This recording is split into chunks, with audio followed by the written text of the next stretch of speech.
It's Wisconsin Today. I'm Kay Darcher-Kent. And I'm Rob Farrett. The state budget passed earlier this month with mixed news on education funding. The governor and the legislature agreed to increase special education reimbursements, which school leaders have been calling for. But there wasn't a general increase for school funding in spite of a $4 billion budget surplus. That comes as some federal school funding programs were blocked by the Trump administration at the beginning of the month. The state's top elected education official joins us now for a look at funding and other issues facing Wisconsin schools. Jill Underly is the state superintendent of public instruction. Superintendent Underly, welcome to Wisconsin Today.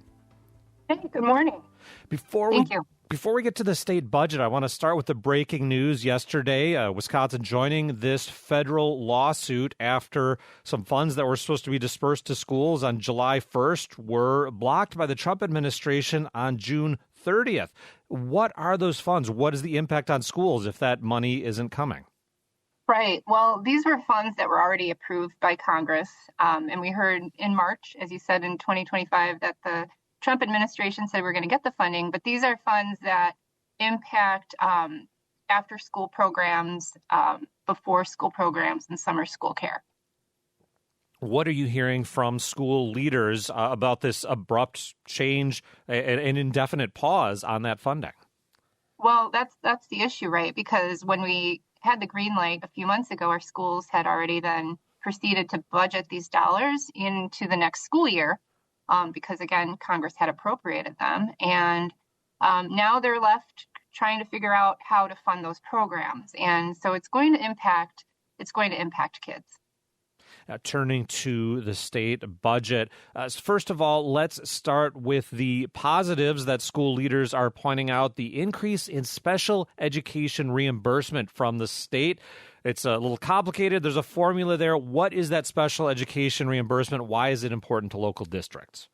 Yeah, so the special education, that's an area that, we've got some progress. So as I said, when the budget deal was announced, there's progress worth celebrating around special education, but there's more work to be done. So as it is, school districts currently were funded 30% reimbursed, I should say, on their expenses for special education, and the state budget increased that to 45% reimbursement. So that's, good news. That's progress in the right direction. So it will give school districts a little bit more relief when it comes to being able to get some reimbursement for those expenses.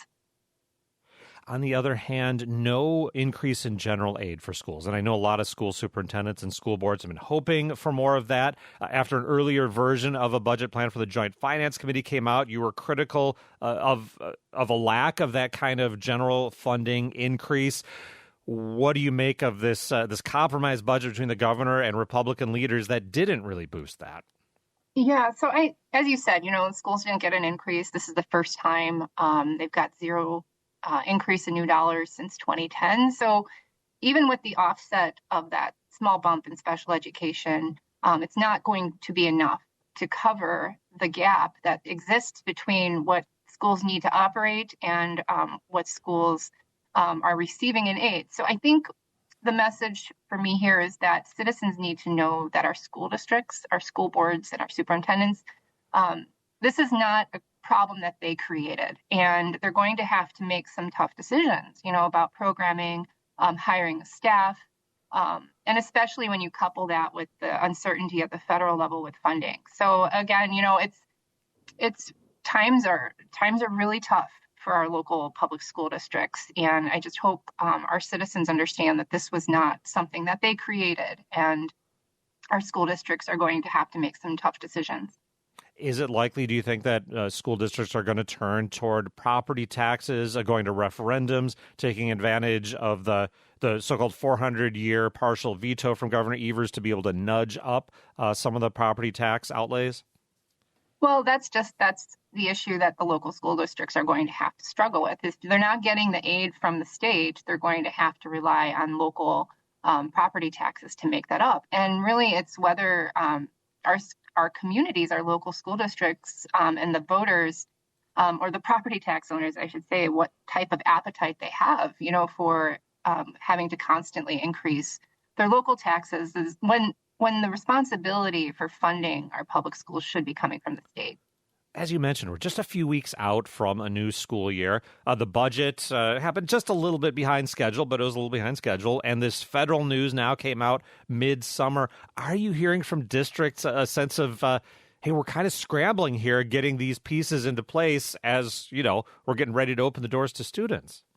Yeah, ever since really COVID, I mean, we've been struggling with a lot of these different issues. School districts have really struggled for resources, financial resources especially. But, when you look at other areas where we've struggled, with attracting and retaining teachers, our school districts have been in these emergency modes for some time. And we need to, as a state, and I think as a population of voters, really just stand up and say, this is what's really important to us. Public education is really important to the state of Wisconsin. We need to have more of it, much more investment in it. So our school district leaders shouldn't have to struggle, because ultimately this is impacting the services to kids. It's impacting public education that our kids are receiving. And when you're not getting increases to aid, I mean, that's going to impact the type of programs and the type of opportunities our kids are receiving. We're talking to Jill Underly, superintendent of the State Department of Public Instruction, about the new school year, the state budget, and more. Superintendent Underly, a couple other budget points. Student mental health funding, $30 million came through in that budget. There were calls for as much as $300 million. I think that was in the governor's plan. What do you see that student mental health funding going toward, and is it enough? It's not enough, but, it's going to continue to help, in areas that we've been able to support, such as, anti-bullying programs, peer-to-peer mentoring, potentially professional development for teachers. There's different ways local school districts could use it. But when we look at a rise, in anxiety and depression and mental health issues that we've seen as a result of our youth mental health survey, we know that there is a dire need for programming. And so that's why we had, proposed such a large amount, but it's really meant to help kids who are struggling, because ultimately we want to make sure kids are healthy. We want to make sure that the teachers are also healthy, so that, they can be successful. Ultimately, let's address the problems now when kids are young, so that they can grow into being healthy adults and productive citizens. And the budget finally included increases to the state's Office of School Safety. That was created back in 2018 after a mass shooting in Florida. Of course, we had the tragic Abundant Life shooting here in Wisconsin. What do you see as priorities for school safety? Well, that's just part of it, right? Mental health, belonging, making sure every child feels safe in their school. And a big piece of that is belonging. And mental health is really the umbrella under which belonging fits. And so when we talk about school safety, we want to make sure every kid feels seen and feels safe in their schools. And that's what that funding helps provide. Moving away from the particulars of the budget, we still see some after effects on reading and math scores since the pandemic. Where do you see Wisconsin schools when it comes to coming back from those difficult years of education? Well, that's just it. We're 5 years out now, and we know that making sure our kids can read is the most important thing we do in early childhood education. And my administration and we've been a champion of this work since I took office. I'm excited to see it continue to move forward. Our school districts have been real champions in this as well. They've been working on training and implementing the required early literacy screener. And the budget delivered on the promise to help offset those costs for evidence-based reading reform. So I'm really proud of the work that our school districts have been doing, and I'm proud of the work we've been doing here at the agency. We've collected a first round of costs from schools, and so we are hoping to reimburse our school districts. As we shared earlier, they're struggling for revenue, so this will be a good way to reimburse them for some of the expenses they've incurred already. A problem that goes back way before COVID, the outcomes gap between black and white students in things like math and reading scores, other educational outcomes in the state. Been around for a long time. As we go into a new school year, what do you see out there that could move the needle? Well, that's just it. It shouldn't be completely on the school districts to solve these. I mean, when you look at struggling students in different areas like literacy and math, or even in mental health, I mean, we really need to look at the impact that poverty has on student outcomes. And so when we invest in the areas that we know work, like literacy, math, in the school districts that need the most resources, that's the other piece. We look at other things like meals, making sure kids have access to healthy breakfast and lunch options at low or no cost. These are we know early childhood education, high quality childcare. We know that these are the solutions. Like, we know these things work, and these are the programs we need to be investing in so that we know over the course of a child's life that if they have these, programs and they have access to these programs, they're going to grow up to be healthy. They're going to grow up to be ready for school, and their academic outcomes are going to be greater. In our last few moments, we saw adjustments in proficiency standards on our key standardized tests in the state. When standardized test season rolls around in Wisconsin, what do you say to parents in particular about how to read the results when they come out for their kids and for their districts? Well, these measures are just really a moment in time, right? It's just one piece of the bigger report card or scorecard for how our kids are doing and how our schools are performing. And so, it's an area that we can look at, areas that we can identify where there needs to be growth. And our scores have been equated to the old cuts. So it's really not an issue at this moment. We can find those crosswalks at the DPI. Superintendent Underly, thanks for joining us. You bet, Rob. Thanks very much. That's Jill Underly, State Superintendent of Public Instruction. She joined us for a look at the new state budget and other big issues facing schools around Wisconsin.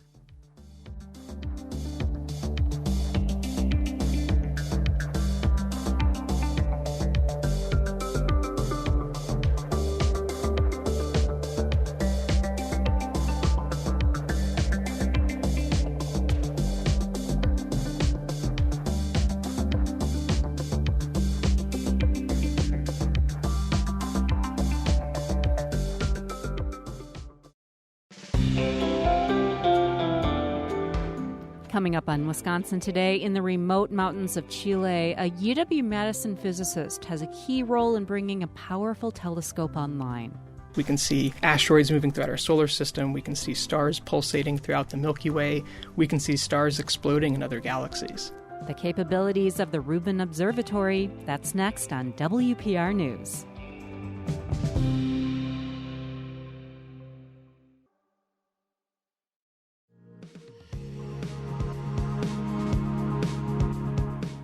It's Wisconsin Today. I'm Kate Archer-Kent. And I'm Rob Farrett. The first images from the Rubin Observatory telescope are live. It's named after U.S. astronomer Vera Rubin and set in the remote mountains of Chile, giving astronomers an eye to the cosmos never seen before. This is how the control room sounded when the telescope provided the first images of distant galaxies last month.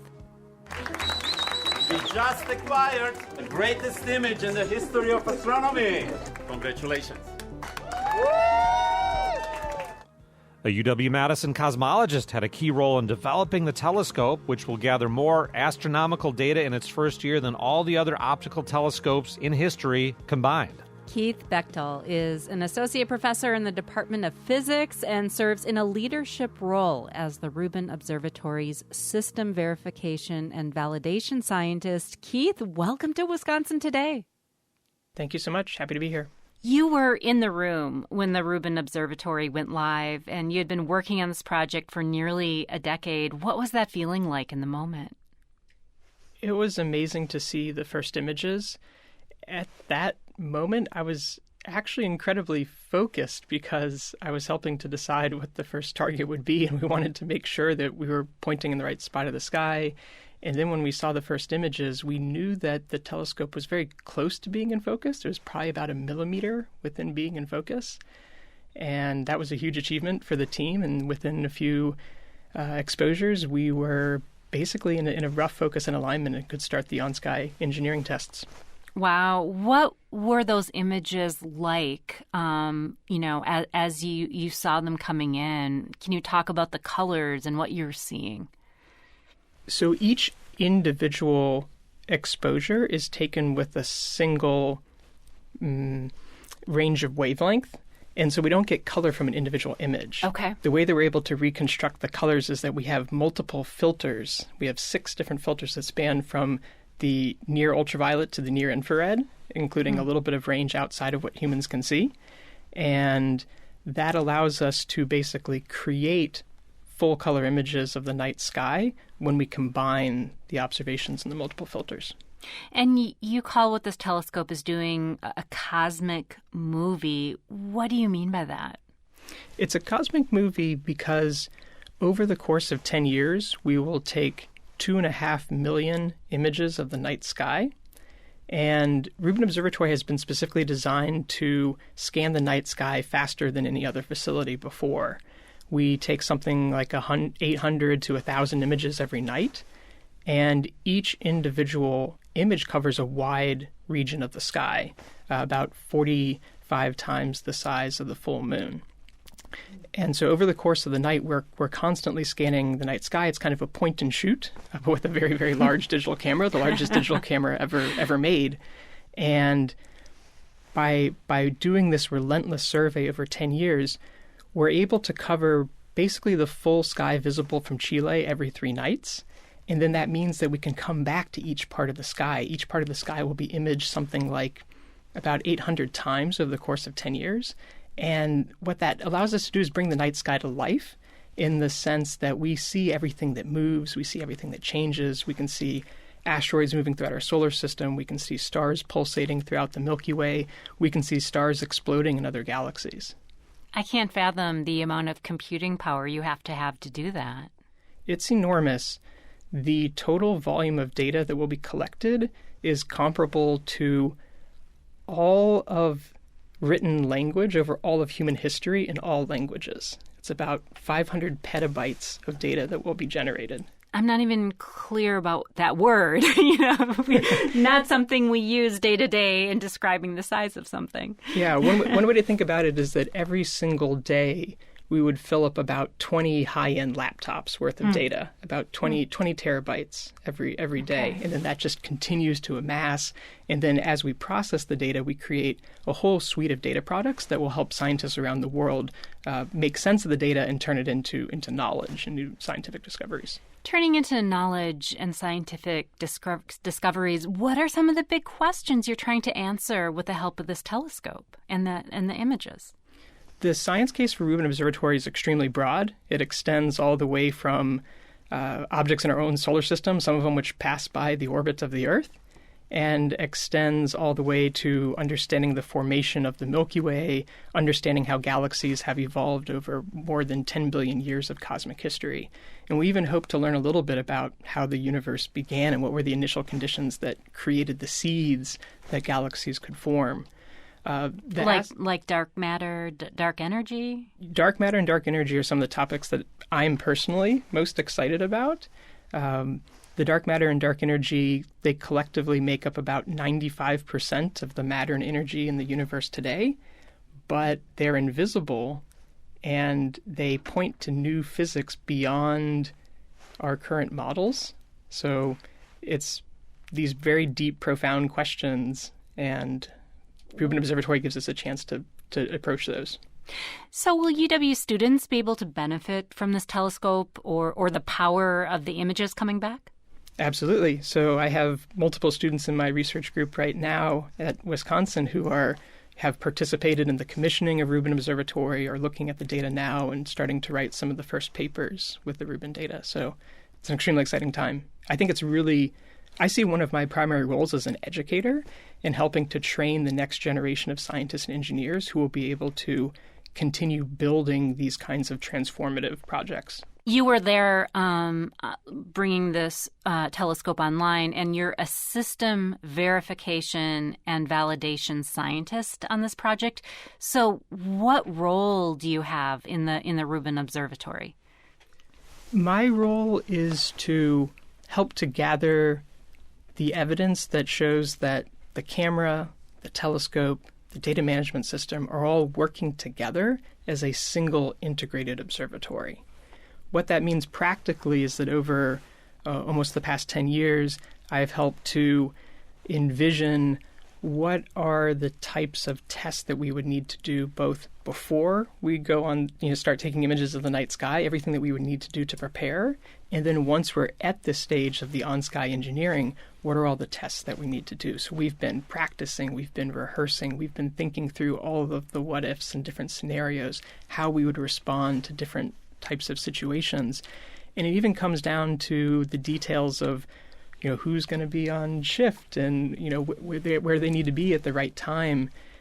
So it's included all of those different aspects of both the scientific vision, but also the practical day-to-day planning. We're talking with UW-Madison physicist Keith Bechtel, who has had a prominent role in the Vera Rubin Observatory in Chile, coming online in recent days. And this observatory is said to give scientists a view into the cosmos like never before. Can you talk about the multiple countries working together, scientists from all over building the telescope, and why also it's located in Chile, in South America? That's right. So there have been thousands of scientists around the world that have helped to develop the science case for Rubin Observatory.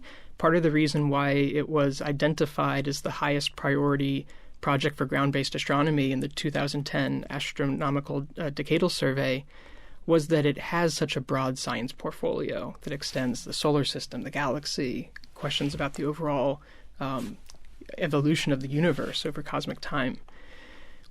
In addition, we have a team of over 1,000 scientists and engineers who have been directly contributing to the construction of the observatory.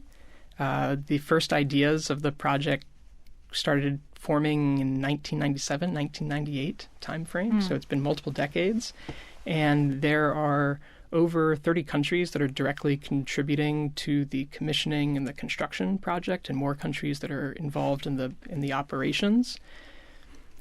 Part of the reason why the Rubin Observatory is located in Chile is that it's one of the best places in the world for doing astronomy. It's located in the Andes Mountains at an elevation of around 8,000 feet, so you try to get above as much of the atmosphere as possible. It's an extremely dry site located in the Atacama Desert, so you get many clear nights, not very many clouds. And it's in a dark sky sanctuary. It's been protected by the Chilean people as a dedicated place for admiring the beauty of the night sky. And the Chilean people have been extremely supportive of astronomy. When you're in La Serena and talk to people on the street, they know they know about these projects and they're excited about it. They're extremely supportive. And it's been just a joy to work there with scientists and engineers from all over the world. I've learned so much. A protected dark sky, how important is that for scientists and the work you're doing? We want to be in as dark a location as possible. And this particular location, if you can imagine, you fly into Santiago and then you fly about an hour north to La Serena, and then it's about a 2-hour drive up into the mountains. So it's quite a remote location on the ridge, and it's beautiful, and it really, I think it really helps you to connect with nature and appreciate that there are places in the world that have this kind of protection that allow us to do the work that we do. You're so interested in dark matter. What are some of the other big questions at stake here?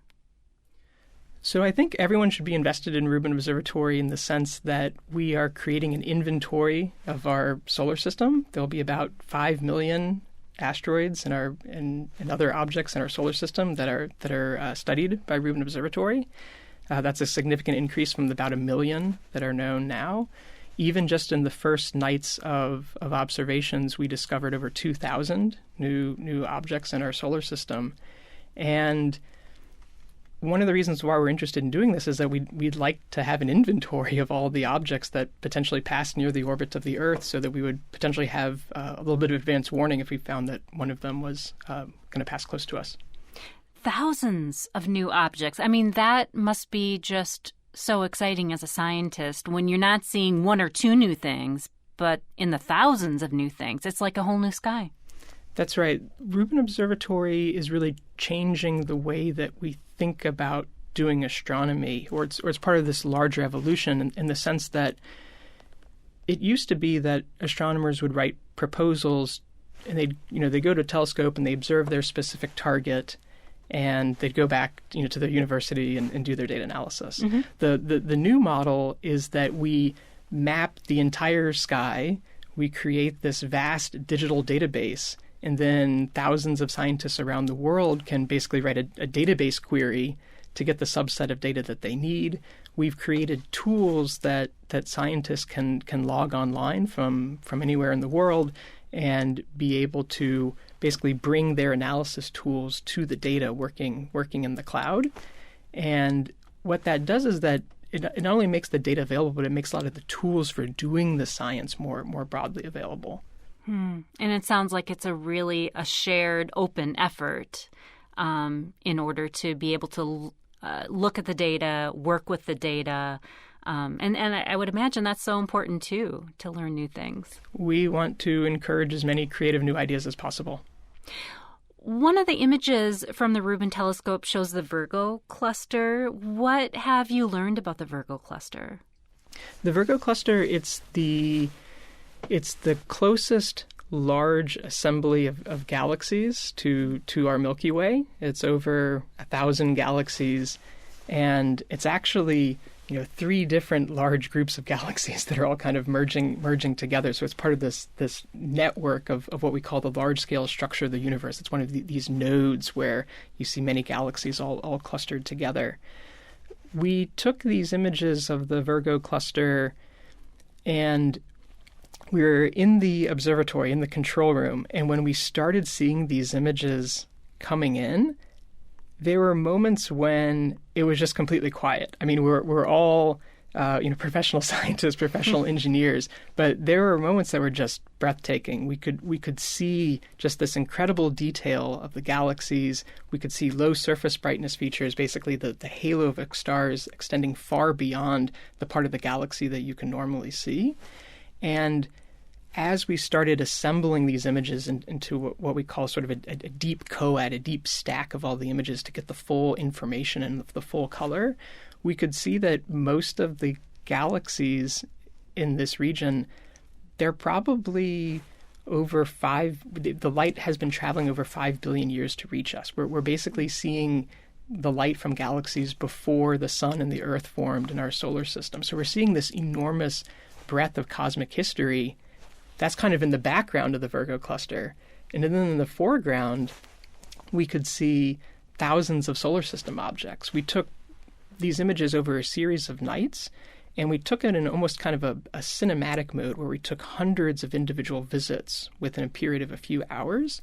And we could, in that time, kind of create this movie and see the objects in our solar system, like literally, tracking across. And someone described it as the asteroids are sort of photo bombings, so to speak, all the galaxies in the background. So part of our goal for taking this data is that we really wanted to tell the story of the enormous range of science that could be pursued within a single data set.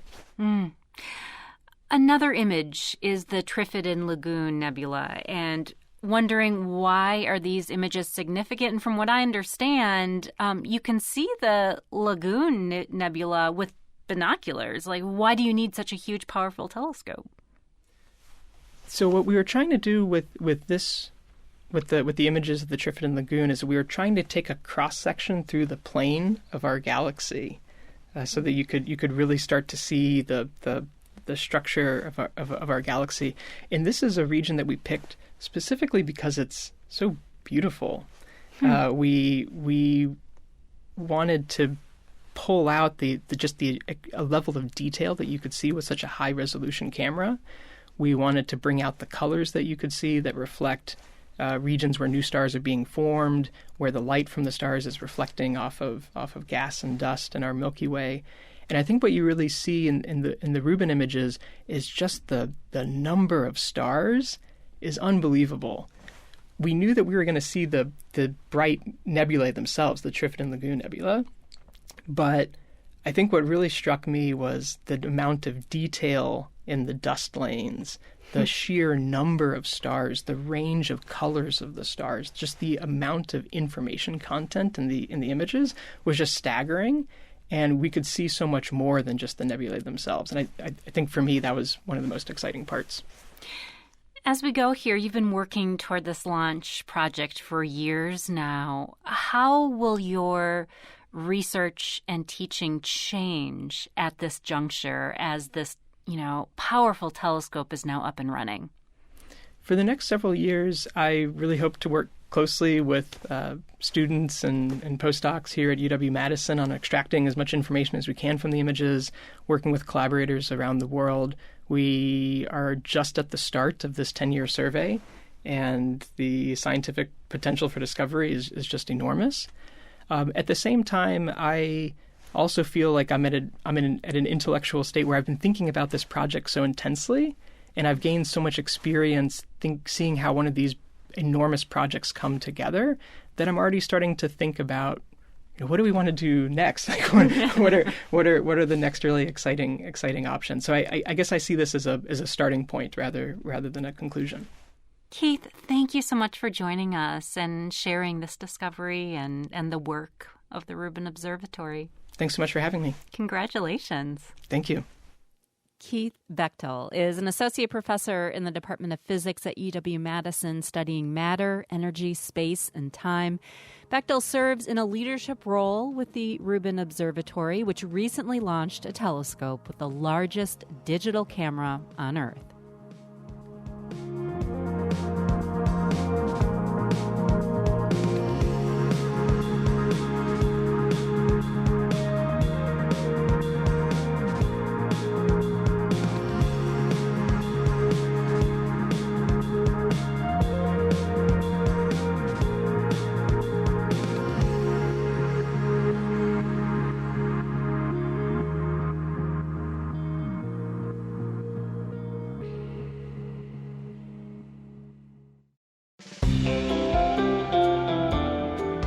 Still ahead, a Rib Mountain man breaks the record for the fastest paddle of the Wisconsin River, doing it on very little rest. So that was part of my motivation to not sleep because, as soon as you stop on shore, the record pace starts to catch up to you. So if you're not moving down the river, you're losing your lead. 3 days, hundreds of miles. That journey is next on WPR News.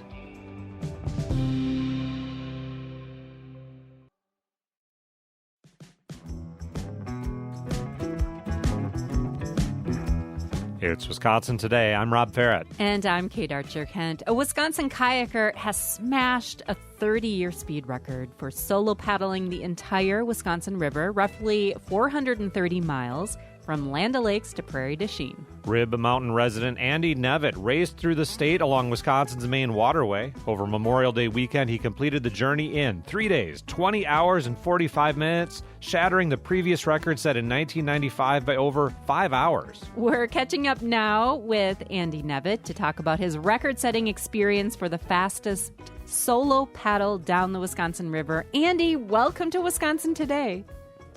Thank you. Thank you for having me, Kate.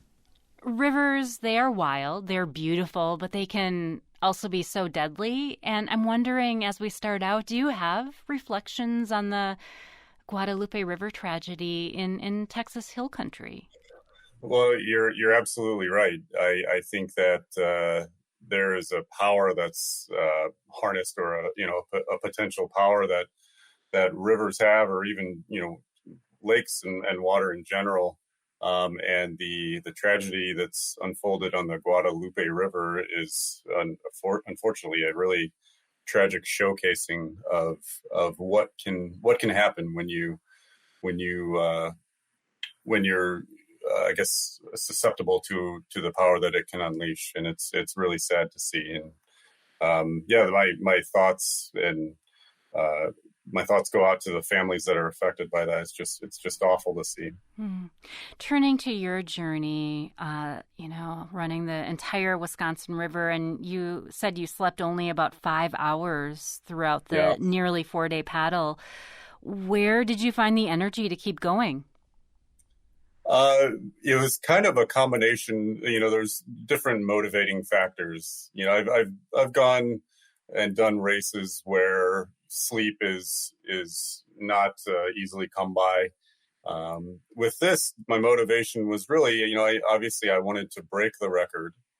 And I knew that my pace was out in front of the record. I knew I had, somewhere between a 2 and an 8-hour lead throughout the attempt over the record pace.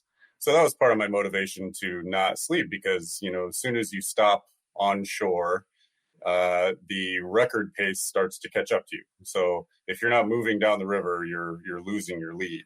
So that was part of it. And the other part was I knew a lot of people were following. There's a little bit of pressure on myself, and I think that at first it was sort of anxiety producing, but over time I kind of used it as a source of motivation along the way. So.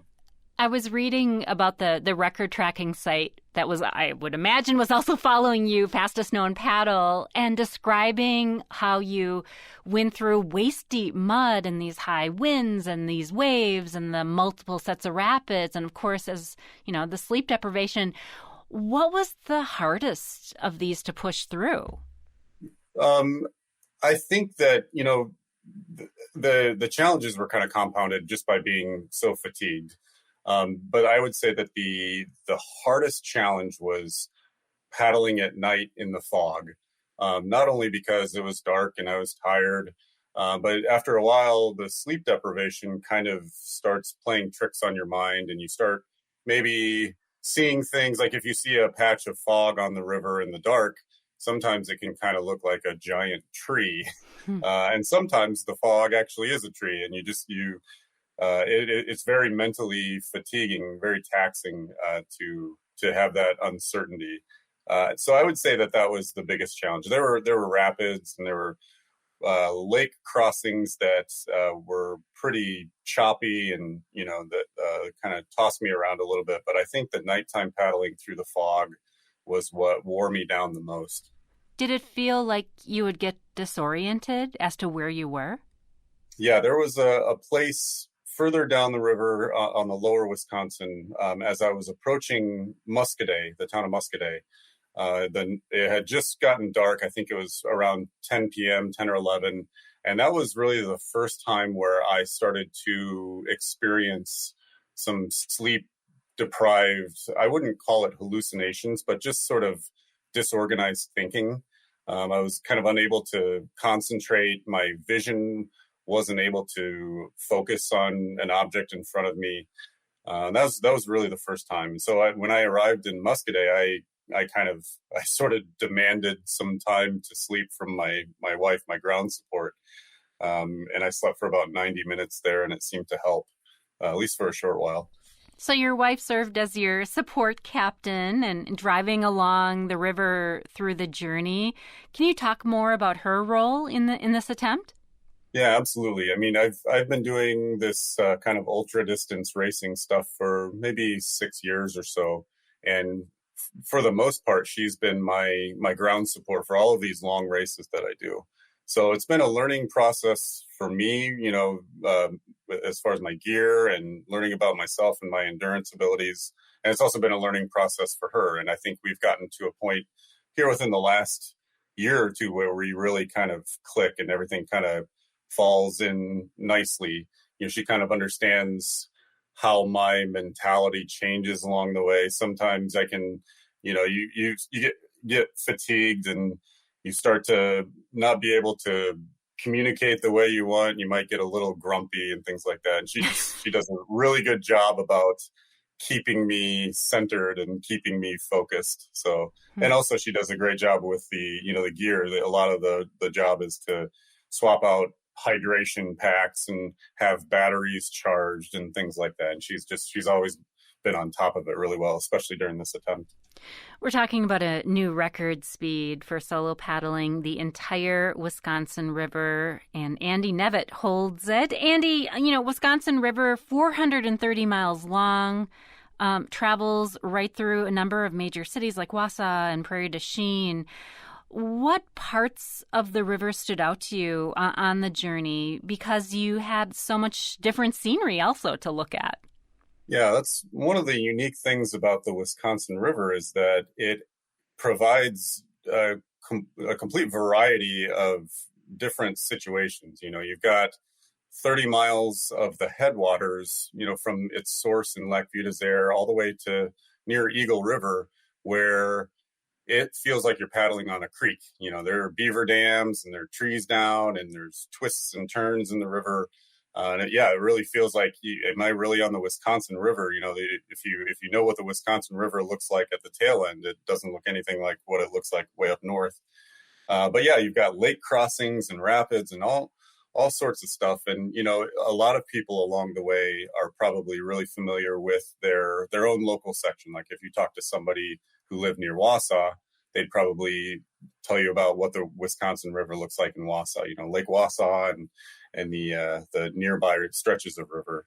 The people up north know it as the headwaters. It's kind of neat to paddle down the full length, and you kind of, I don't know, string a thread through the entire river and you connect all of those communities along the way. It's a pretty neat experience. Something that I'd like to do it again, maybe a little bit more casual pace. Well, I was just going to say, it's not like you could stop and talk with people along the way. I mean, you couldn't hold any conversations, and there were people who came out, and it was a source of motivation where people that would come out as I was portaging around the dams. There's 26 dams along the way. I met, I don't know how many people in communities along the way, just chatting with them about, as I was walking from the upriver side to the downriver side of the dam, got to talk to a lot of people along the way. And it was a really neat experience. So can you talk more about the gear you brought for this and how it might compare to, typical kayak equipment? Sure. Yeah. So the kayak that I used it's called a Stellar Falcon, and it's a kind of a subtype of kayak called a surf ski. And these surf skis were sort of born as ocean kayaks, and they're actually used for ocean lifeguards used to use them as rescue craft for people who are trapped out in the surf. And over time, especially within the last, I don't know, I'd say probably 15 or 20 years, they've been used in downriver racing, and people kind of outfit them differently to accommodate for river use. And they're nice and fast, and they're easy to get in and out. They're sort of a sit on top. They're almost like an open top kayak. But it's the one that I use is just shy of 20 feet long and under 19 inches wide. So long and skinny. And it's you sacrifice a lot of stability for its speed. You get used to it after a while. I used that. I used something called a wing paddle. It's sort of a special paddle that's sort of spoon shaped, and it gives you a little bit more purchase on the water, and it's built for efficiency. That's mainly what I use as far as the equipment goes. I didn't bring much, as in the way of trail mix or a 6-pack. I was going to ask about snacks. Yeah. I'm very interested in snacks. Water is the heaviest thing. If you bring a water pack or something like that, that's the heaviest thing that you can add to the boat. It can make your kayak weigh more pretty quickly. So, and snacks and everything there's not a lot of extra room. So I actually used an endurance powder in my hydration pack. It's from a company called Infinite Nutrition out of, I think, Ohio. So most of my calories came straight from the water that I was drinking. And then I would also supplement that with, I kind of have a penchant. I like these these dehydrated mango strips. I'll keep a little Ziploc bag of mango strips in my pocket in my life vest. And then, other little things, these little Stinger waffle cookies that are high calorie. And mainly that's the real challenge. I'm not bringing things for taste. I'm bringing things for their calorie content. There are thousands of kayakers and paddlers in Wisconsin. What sets Wisconsin's paddle community apart from others, do you think? Well, that's a good question. The upper Midwest is kind of a growing area for, paddle racing in particular. Wisconsin paddling, the community is fantastic just because of the variety of water that we have. I mean, Wisconsin, especially, the central part of Wisconsin and the north part are just full of great lakes and, waterways, rivers that range from as large as the Wisconsin River down to smaller ones. And I think there's the paddling community in Wisconsin does a great job of contributing to the organizations that support and protect the waterways. And they really get out and put full use to the resources that we have. Do you remember your first paddle? My very first paddle? Yeah. I think it was at a summer camp when I was a kid. I was probably 8 or 9 years old. It was at, I think it was in Whitewater, Wisconsin. I can't remember the name of the camp, but yeah, that was the first time that I think I went out for a paddle. Did it leave an impression on you, or was there a particular time where you said, this is really for me? There was, and that came much later. After I finished my anesthesia program, we were living in La Crosse at the time, and my in-laws, my wife's parents, got me a 10-foot recreational kayak, something that you might pick up at the local department store as a Christmas present. And I remember the following spring, it's probably late April or early May, I finally got it out on the water. And it was at Goose Island in La Crosse. I put it out on the water and started paddling it around. And this memory came back from hearing about this crazy ultra distance race that goes across the state of Missouri. It's 340 miles. This memory came back, and I thought about that, and I thought, you know what, I'm going to enter that race. One way or another, I'm going to get to the finish line there. And that was really the thing that started it all, was that race, that kayak. All right, now's the time to declare it. Is there a paddle challenge you have your eye on next? I don't think so. There's nothing that comes to mind. A lot of people ask me about doing the Mississippi River. That seems to be the next level up, which is a huge challenge. And I don't think that's something that I'm interested in now, and probably not ever. It's just such a time commitment, and with my family obligations and responsibilities, it's something that I definitely can't cut out from my time. So I think probably what I'll do in the near future is just go back to my racing. There's long distance races in Minnesota and Missouri, and just around the Midwest that I'll probably go back to participating in. So I'd like to do a little bit more team racing. I've done a lot of solo racing over the past couple of years, and it'd be nice to partner up with some other people to do these races. Well, Andy, all the best to you. Thank you so much for joining us, and congratulations. Thank you, Kate. I appreciate it. And that is Andy Nevitt. He is a nurse anesthetist from Rib Mountain, recently broke the fastest record for paddling the entire Wisconsin River, doing it in just 3 days, 20 hours, and 45 minutes. Go, Andy.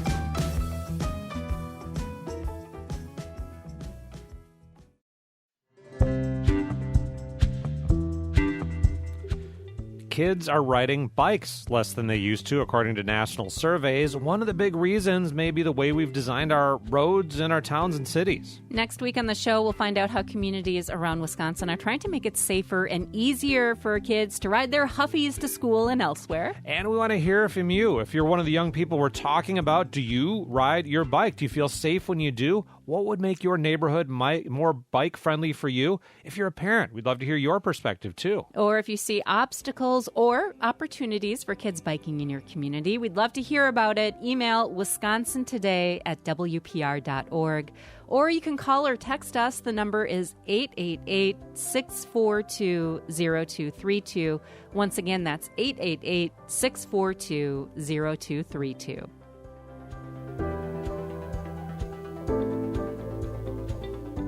Wisconsin Today producers include Colleen Leahy, Mackenzie Crummy, and Royce Podeswa. Our technical directors are Tyler Ditter and Sarah Hopeful. Learn more about us at WPR.org/Wisconsin Today. I'm Rob Farrett. And I'm Kate Archer-Kent. You're listening to WPR News.